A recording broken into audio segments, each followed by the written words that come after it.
नमस्कार दोस्तों। इस वीडियो में हम बात करने वाले हैं कि ट्रेंड को देखने के लिए या ट्रेंड आइडेंटिफिकेशन के लिए मैं कौन से सिस्टम का यूज़ करता हूँ और मार्केट में जो ट्रेंड आइडेंटिफिकेशन सिस्टम है उनमें से कुछ सिस्टमों के बारे में हम इस वीडियो में बात करेंगे। तीसरी चीज़ हम ये भी बात करने वाले हैं कि हम अपनी खुद की ट्रेंड आइडेंटिफिकेशन सिस्टम को कैसे डेवलप कर सकते हैं। तो हम ये वीडियो के अंदर ये सारी चीज़ों के बारे में बात करने वाले हैं। इससे पहले हमने एक वीडियो बनाया था, ये वीडियो उस वीडियो का कंटिन्यूएशन पार्ट है। तो अगर आपने वो वीडियो नहीं देखा हुआ है तो प्लीज़ कृपया पहले वो वीडियो देख के आइए ताकि आपको ये वीडियो और अच्छे से समझ में आए। हमने वो वीडियो में बात की थी ट्रेंड कितनी तरीके के होते हैं। एक होता है अप ट्रेंड, एक होता है डाउन ट्रेंड, एक होता है साइडवेज ट्रेंड। उसके बाद हमने ये बात की थी कि चार्ट के ऊपर लाइन से स्विंग्स को ड्रॉ करने के बाद में ट्रेंड आइडेंटिफाई करने की हम लोगों ने ट्राई की थी। वो थोड़ा हमको डिफ़िकल्ट हो रहा था। उसके बाद हमने एक एग्जांपल लिया था टाइड और वेव का, उसको ट्रेंड के साथ मर्ज किया था कि ट्रेंड में एज अ मार्केट में एज अ चार्ट में हमारे लिए ट्रेंड क्या है और एज अ वेव क्या है। तो ये सब चीज़ें हमने बात की थी वो वीडियो में। अब ये वीडियो में हम क्या बात करते हैं कि मैं कौन सी ट्रेंड आइडेंटिफिकेशन सिस्टम का यूज़ करता हूँ। तो चलिए आगे उसके बारे में बात करते हैं। तो मैं क्या करता हूँ, मेरे पास एक टूल है ट्रेंड आइडेंटिफिकेशन के लिए, मैं उसका यूज़ करता हूँ। आप देखोगे ना वो टूल 3 ईएमए का कॉम्बिनेशन है। तो जब तक वो तीनों ईएमए पैरेलली है, जैसे शॉर्टर पीरियड की ईएमए सबसे ऊपर है, ये उससे बड़े पीरियड की ईएमए है और ये उससे भी बड़े पीरियड की ईएमए है, और ये जब तक ये जोन उसका एक्वा कलर से मेंशन है तब तक मेरे लिए वो ट्रेंड अप है।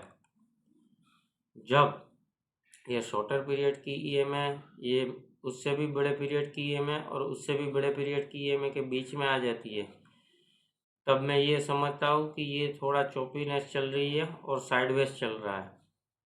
और जब भी ट्रेंड चेंज होने वाला होता है तो उस समय क्या होता है कि ये जो शॉर्टर पीरियड की ईएमए होती है वो सबसे नीचे आ जाती है, उससे बड़े पीरियड की ईएमए उससे ऊपर चली जाती है और उससे भी बड़े पीरियड की ईएमए उससे भी ऊपर चली जाती है, और ये जो बीच का कलर है ना वो रेड कलर से फिल हो जाता है। तब मैं समझता हूँ कि मेरे लिए ये पर्टिकुलर स्क्रिप्ट में ट्रेंड डाउन साइड का शिफ्ट हो चुका है। तो चलिए इसको थोड़ा चार्ट पे समझने की ट्राई करते हैं। आपने यस बैंक के बारे में सबने सुना ही होगा। तो मैं क्या करता हूँ, यस बैंक का चार्ट प्लॉट करता हूँ ताकि और अच्छे से इस चीज़ को समझ पाए। अब यस बैंक जब गिरने वाला था ना, जब उससे पहले उसका ट्रेंड अप था। आप देखोगे ना, जब तक यस बैंक का ट्रेंड अप था तब हमें उसमें बाइंग अपॉर्चुनिटी ढूंढनी थी, क्योंकि जिस साइड का ट्रेंड होता है ना उस साइड की वेव लंबी होती है, ये हम सब ने सुना है। जिस साइड का ट्रेंड होता है उस साइड के ट्रेंड की वेव लंबी होती है। तो यस बैंक जब तक अप ट्रेंड में था तब हमें उसको शॉर्ट नहीं करना था, और जब ये डाउन ट्रेंड में चला गया, जैसे यहाँ से आप देखोगे ना यस बैंक शिफ्ट हुआ साइडवेज में और उसके बाद ये यहाँ से रेड में पूरा डाउन ट्रेंड में चला गया, तब हम यहाँ पे ना तो कोई एवरेजिंग करते हैं बाइंग पोजीशन की और ना तो हम वो बाइंग पोजीशन को होल्ड करते हैं। हम क्या करते हैं, सिंपली यहाँ से उस बाइंग पोजीशन से एग्जिट कर जाते हैं और वापस वेट करते हैं जब इसका ट्रेंड अप साइड हो जाएगा तब हम इसमें वापस री एंट्री करते हैं। लेकिन लोग गलती क्या करते हैं, उसका ट्रेंड शिफ्ट हो चुका है फिर भी लोग उसमें बाइंग पोजीशन को एवरेज करते जाते हैं और फिर क्या होता है कि 400 रुपये का स्टॉक गिर के आ जाता है 2 रुपये, 5 रुपये, 10 रुपये पे। तो वो सब गलतियाँ हमें नहीं करनी चाहिए। अब रिसेंटली आप देखोगे ना, आरती इंडस्ट्रीज के बारे में भी आप सबने सुना होगा। तो आरती इंडस्ट्रीज का आप ट्रेंड देखोगे ना, जब से आरती इंडस्ट्रीज 2000 तकरीबन ये समझ के चलो 14 से ही उसका ट्रेंड अप है और ये बहुत अच्छी तरीके से चलने वाला स्टॉक है। अभी रिसेंटली आरती इंडस्ट्रीज में थोड़े टाइम पहले ट्रेंड उसका डाउन साइड शिफ्ट हो चुका था, तो अब इसमें हम बाइंग अपॉर्चुनिटी को फाइंड ही नहीं करते हैं। इवन मैंने आरती इंडस्ट्रीज में बहुत सारे ट्रेड किए हुए हैं, लेकिन जब ये ट्रेंड उसका डाउन साइड हो गया तब हम इसको शॉर्ट सेल के लिए यूज़ करते हैं, ना कि बाइंग साइड के लिए। तो इस तरीके से मैं क्या करता हूँ, ट्रेंड आइडेंटिफिकेशन के लिए ये टूल का यूज़ करता हूँ।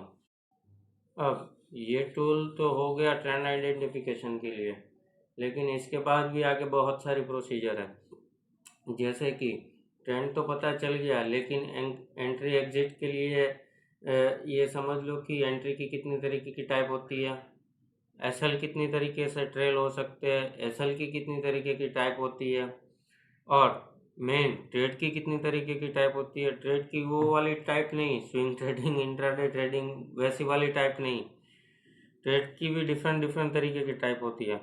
तो उन सब चीज़ों के बारे में भी समझना बहुत ज़रूरी है। तो वो क्या करेंगे, इसके बाद हम ये सब बातों को भी आने वाले वीडियो में कवर करेंगे कि ट्रेंड के बाद हम कैसे ट्रेड की टाइप को समझें, किस प्रकार को से कितनी प्रकार से ट्रेड की एंट्री होती है, और किस प्रकार से और कितनी प्रकार से एसएल की सिस्टम होती है, और हम कौन सी सिस्टम का यूज़ कर सकते हैं जो हमें सूटेबल हो।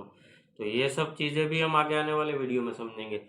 तो चलिए अब हम इस वीडियो में ये समझने की ट्राई करते हैं कि मार्केट में जो डिफरेंट डिफरेंट तरीके के लिए ट्रेंड आइडेंटिफिकेशन के लिए जो जो सिस्टम यूज़ होती है, उनमें से कुछ सिस्टम के बारे में बात करते हैं। जैसे हम तो ये टूल का यूज़ करते हैं ट्रेंड आइडेंटिफिकेशन के लिए, लेकिन मार्केट में और क्या क्या और किस तरीके से यूज़ होता है, तो चलिए बात करते हैं हम आगे उस बारे में।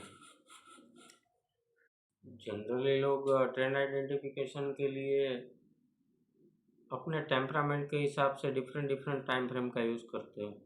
जैसे कि कोई ट्रेंड आइडेंटिफिकेशन के लिए मेजर टाइम फ्रेम को मंथली रखता है, कोई वीकली टाइम फ्रेम का यूज़ करता है, या कोई ट्रेंड के लिए डेली टाइम फ्रेम का यूज़ करता है।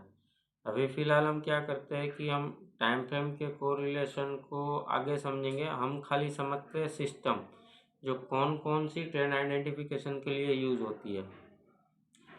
तो आप देखोगे ना, जैसे हम ईएमए का कॉम्बिनेशन यूज़ कर रहे हैं, तो उस हिसाब से कोई एमएसीडी इंडिकेटर को भी यूज़ करता है। वो कैसे, वो मैं बताता हूँ। वो जब तक एमएसीडी सिग्नल लाइन है, एमएसीडी लाइन है, वो सिग्नल लाइन से ग्रेटर देन है, तब तक इसमें लोग बाइंग ही करते जाएंगे। और उसके लिए जब एमएसीडी लाइन सिग्नल लाइन से लेस देन हो जाएगी, तो वो उसमें फिर सेलिंग अपॉर्चुनिटी को फाइंड करने लगेंगे। एक ये तरीका है। कोई क्या करता है, एज अ सुपर ट्रेंड को भी मेन ट्रेंड के लिए यूज़ करता है।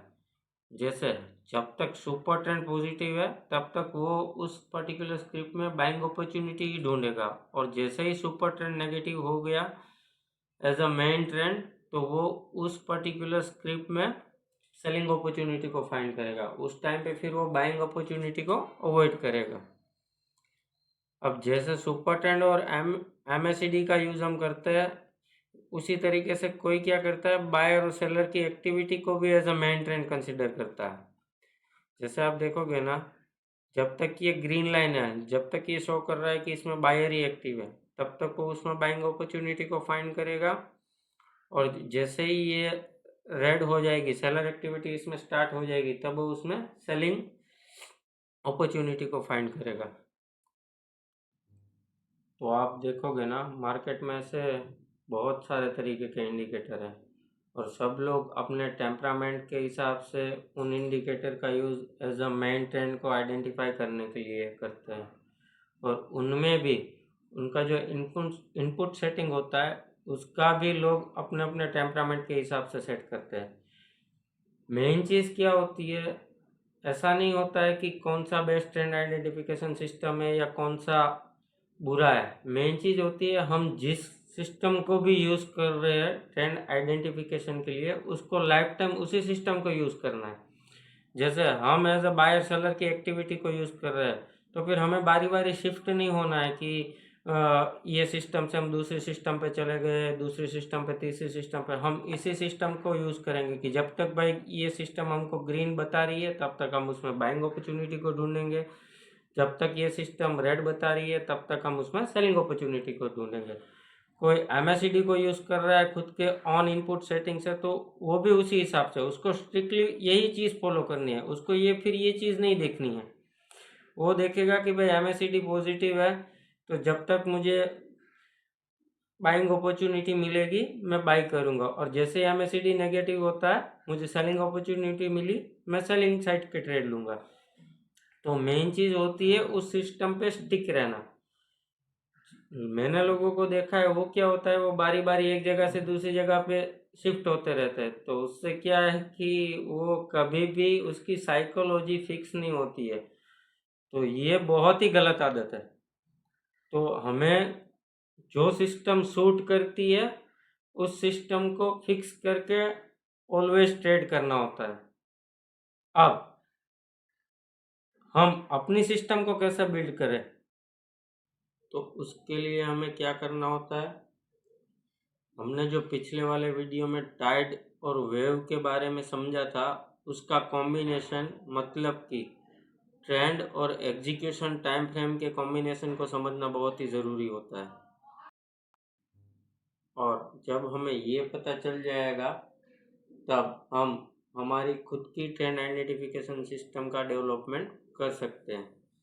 लेकिन इस वीडियो में उसके बारे में बात आगे फर्दर नहीं करेंगे, क्योंकि उसकी 4 तरीके की अलग अलग टाइप है, और ये सब एक्सप्लेन करने में ये वीडियो थोड़ा और लंबा हो जाएगा। तो हम क्या करते हैं, ये वीडियो को एंड यहीं पे करते हैं और हम मिलते हैं आगे आने वाले वीडियो में। तो आशा करता हूँ कि आपको जो भी बताया वो आपको अच्छे से समझ में आया होगा। तो ये वीडियो को हम यहीं एंड कर रहे हैं और मिलते हैं आगे आने वाले वीडियो में।